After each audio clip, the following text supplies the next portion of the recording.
আসসালামু আলাইকুম রহমতুল্লাহি ওবরকাতুহু। সম্মানিত দর্শক, সরকার কি ভয়ের মধ্যে আছে? প্রচণ্ড ভয়।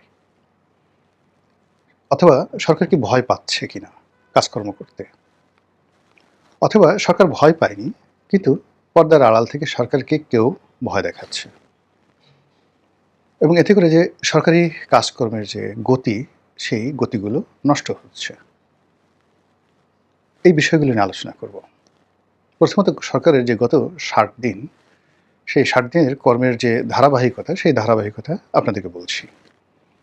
যেমন ধরুন, আমাদের এই সরকার ক্ষমতা আসার পরপরই মারাত্মকভাবে সেই ডিজেল ক্রাইসিস গেল, বা জ্বালানি সংকট গেল। গেল বলতে আজকের এই দিন থেকে আমি দেখলাম যে একেবারে পেট্রোল পাম্পগুলোতে কোনো রকম ভিড় নেই। বরং অনেক পেট্রোল পাম্প বসে আছে। অন্য সময় তাদের যে ধরনের পেট্রোল বিক্রি হয়, সেই তুলনায় পেট্রোল বিক্রি বোধহয় কমে গেছে। আমি আজকে যেখান থেকে, যে পাম্প থেকে পেট্রোল নিলাম, সেখানে ইন জেনারেল সাধারণত সবসময় ২০-২৫টি গাড়ি সিরিয়ালে থাকে। আজকে দিয়ে দেখলাম ৪ থেকে ৫টি গাড়ি। এরপর মানে আমাকে দেখে, বা আমি পেট্রোল নিতে আসছি, সেখানে পেট্রোল পাম্পের যারা কর্মকর্তা তারা খুব খুশি। একদম ফুল ট্যাঙ্কি ভরে দিল। আমি আরও কয়েকজনের সাথে আলাপ করলাম, যেমন গতকাল একটা পত্রিকার সম্পাদক, সেখানে আমার একটা কাজ ছিল। সম্পাদক সাহেব বললেন যে তিনিও জাস্ট অনেক সন্দেহ নিয়ে, যে হয়তো ১০ লিটার বেশি পাবেন না বা লাইনে থাকতে হবে, গিয়ে দেখেন একই অবস্থা আমার মতো গতকালকে। আচ্ছা, তো আমি আজকে ভিডিওটি করছি বৃহস্পতিবার রাতে, আমি বুধবার দিন কথা বলছি, এবং তার সেই পুরো গাড়ি সেই ওরা স্বেচ্ছায় ভরে দিল। তো রাতারাতি ওদিন ৪৮ ঘন্টার মধ্যে বা ২৪ ঘন্টার মধ্যে একটা সমস্যা এভাবে শূন্য হলো কী করে? তাহলে এতকাল যে সমস্যাটা ছিল কৃত্রিম, কে করেছিল এই কৃত্রিমের সমস্যা? সরকার। এমন হতে পারে যে সরকার এই প্রবলেমটা সৃষ্টি করে সারা দেশের মানুষের অ্যাটেনশন ওখানে রাখলো, আর এর মধ্যে কিছু গুরুত্বপূর্ণ কাজ তারা করে নিল, যেটা আমরা কখনো জানতে পারবো না। যেমন ধরুন, আজকের দিনে, বৃহস্পতিবার আজকের দিনে আমেরিকার সঙ্গে একটা চুক্তি হলো, প্রায় ৪০,০০০ কোটি টাকা। এখন মানে 3.5 বিলিয়নের হিসাব করলে ৩৭,০০০ কোটি টাকা আসে। কিন্তু আলটিমেটলি এটা যখন পরিপূর্ণভাবে পরিশোধ করতে হবে, ডলারের মূল্য বেড়ে যাবে, তখন সেই সুবাদে এই প্রকল্পের মূল্য মোর দ্যান ৪০,০০০ কোটি টাকা দাঁড়াবে। এরকম একটা চুক্তি স্বাক্ষর হলো আমাদের এই বাংলাদেশে। আমরা এটা কেউ টু শব্দ করলাম না। আমরা জ্বালানি তেল নিয়ে ভীষণ রকম ব্যস্ত থাকলাম। হতে পারে এরকম আরও অনেক কিছু। উই ডোন্ট নো, যদি সরকার এটা করে থাকে। এর কারণ হলো যে পুরো সময়টাতে আমাদের ১৮ কোটি মানুষ আমরা এই তেল ছাড়া, মোবিল ছাড়া, এগুলো ছাড়া কোনো কিছু ভাবিনি। আমরা শুধু এগুলো নিয়ে ব্যস্ত ছিলাম। বড় বড় মানুষ, তারাও দেখা গেল যে এক পিপে সেই ডিজেল বা এক বালতি পেট্রোল বা অকটেনের জন্য ভিখারির মতো ঘুরছে। বিভিন্ন লোকের টেলিফোন করে তারা এই সমস্ত কাজকর্ম করেছে।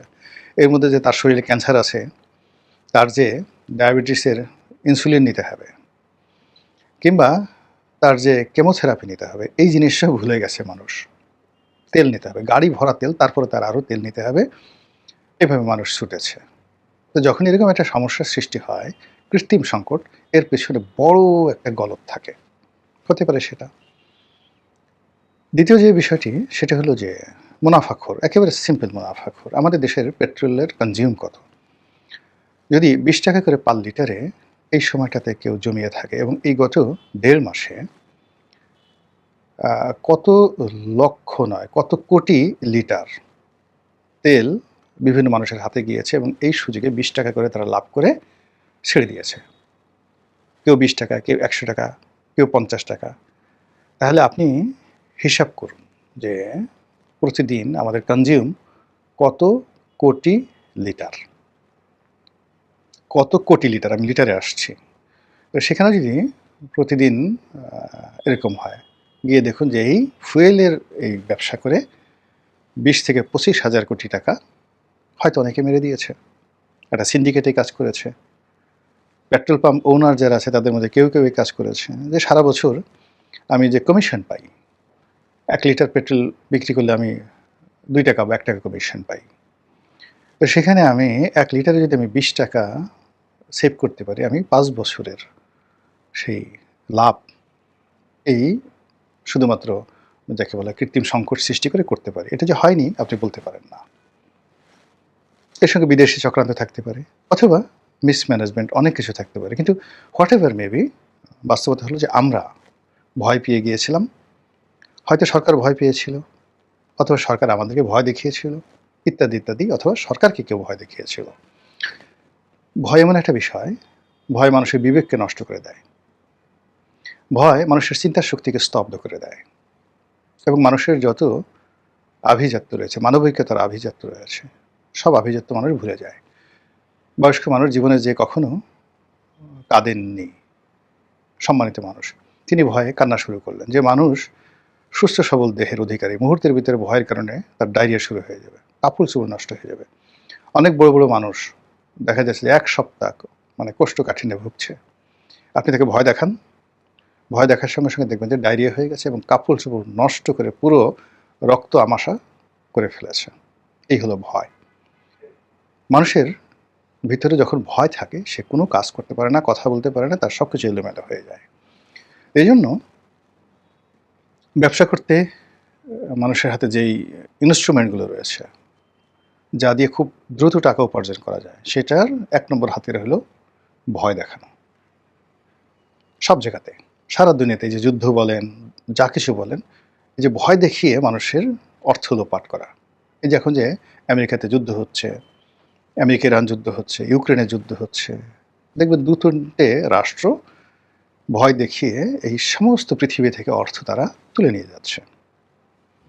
তো সেই ক্ষেত্রে বর্তমান যে সরকার, নতুন সরকার, তাদেরকে যদি নির্ভীক থাকতে হয় তাহলে কতগুলো কাজ তাদেরকে করতে হবে। কিন্তু কোনো কারণে যদি তারা ভয় পেয়ে যায় বা তাদেরকে কেউ ভয় দেখানোর সুযোগ পায়, তাহলে আর যাই হোক না কেন এই সরকার সাস্টেইন করবে না।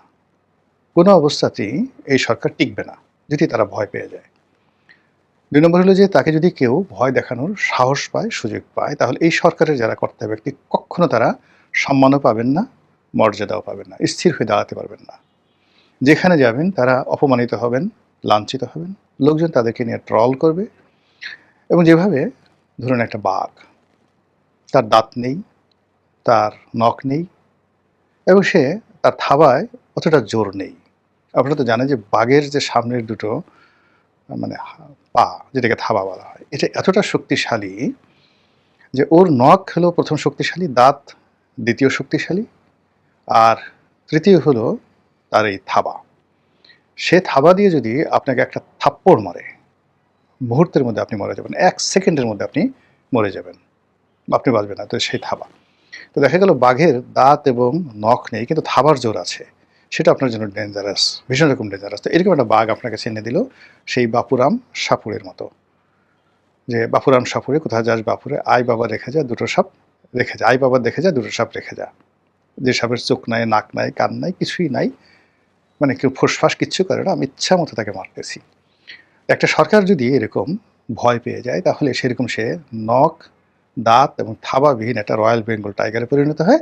আর মানুষ ইচ্ছা মতো তার বিভিন্ন, সে কেউ লেজ ধরে টান দিল, কেউ তার অন্ডকোষ ধরে টান দিল, কেউ তার লজ্জাস্থান ধরে টান দিল, কেউ তার সেই পশ্চাৎ দেশের মধ্যে কাঁচামরিচ ঢুকিয়ে দিল, বা ওরে বাবা গো, ওরে মা গো বলে চিৎকার শুরু করলো। এবং এটা দেখে পাবলিক একটা সার্কাসের বাঘ এরকম বাঘ কাঁদতেছে, হ্যাঁ, মানুষ খুব খুশি হবে।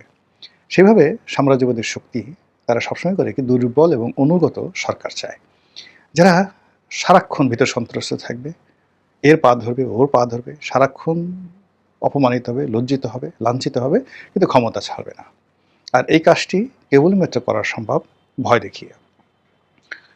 দ্বিতীয়ত হলো যে এই যে আগে বললাম যে ভয় দেখানোর ফলে মানুষের ব্যক্তিত্ব নষ্ট হয়ে যায়, বুদ্ধি নাশ হয়, তার ভিতরে যে শাখসিয়ত রয়েছে সেটা নষ্ট হয়ে যায়, মেরুদণ্ড বলতে যা আছে সেটাও নষ্ট হয়ে যায়। ফলে কি হলো, এই সমস্ত মানুষের প্রতি মানুষের কোনো শ্রদ্ধাবোধ থাকে না।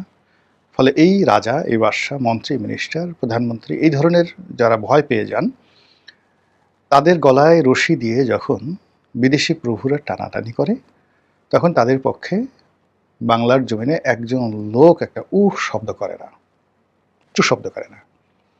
ছোট্ট একটা উদাহরণ দেই। একজন ইংরেজ লেখক লিখেছেন, তার নামটা আমার মনে নেই।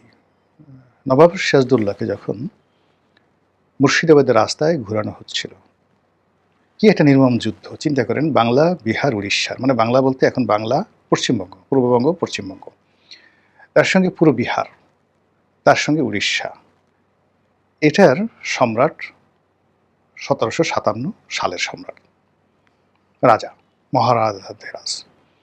তার রিজার্ভ সৈন্যর সংখ্যা তখন প্রায় 1.5 লাখ, এবং তার যে ট্রেজারি, অর্থাৎ বাংলার যে তখন ট্রেজারি, তখন পাক ভারত উপমহাদেশের মধ্যে অলমোস্ট 35% রেভিনিউ জেনারেট হতো এই বাংলা থেকে, বাংলা, বিহার, উড়িষ্যা থেকে। নবাব মুর্শিদ কুলি খান, তারপরে নবাব সুজাউদ্দৌলা, সরফরাজ আলী খান এবং আলিবর্দী খান, এই পুরো সময়টাতে বাংলার ট্রেজারি এমন হতো যে এখান থেকে রেভিনিউ না গেলে দিল্লির সিংহাসন চলতো না, এবং দিল্লির মানে যারা রাজা বাদশাহ ছিলেন ওই মুহূর্তে বারবার পরিবর্তন হতো মোগল সম্রাটরা, তারা সবাই হা করে বাংলার দিকে তাকিয়ে থাকতেন। এবং বাংলার যিনি নবাব ছিলেন তিনি সকলের নবাব ছিলেন, নবাবুল মুলক। তো সেই যে নবাব সিরাজউদ্দৌলা, তিনি যখন এলেন 7 ফুট উচ্চতা ছিলেন। তো ইংরেজরা তাকে বারবার ভয় দেখিয়েছে, তার সেনাপতিরা তাকে ভয় দেখিয়েছে, সবাই তাকে কেবল ভয় দেখিয়েছে। আশ্রয় নেওয়ার মতো তার 2 জন লোক ছিল। একজনের নাম গোলাম হোসেন, যে তার কৃতদাস বা দাস ছিল, তিনি সব কিছুর জন্য সেই গোলাম হোসেনের উপর নির্ভর করতেন, ধরেন তার ব্যক্তিগত পিয়ন বা আড্ডারি। আরেকজন ছিল সেই আলেয়া, আমরা নাটকে দেখি, সেটা হলো তার একজন রক্ষিতা ছিল, বান্ধবী ছিল রক্ষিতা। তো তিনি এই বাংলা, বিহার, উড়িষ্যার নবাব, যার 1.5 লক্ষর মতো ওই জামানাতে সৈন্য, যেটা দিল্লিরও এত সৈন্য ছিল না, সেই সৈন্য, এবং পলাশির প্রান্তরে তার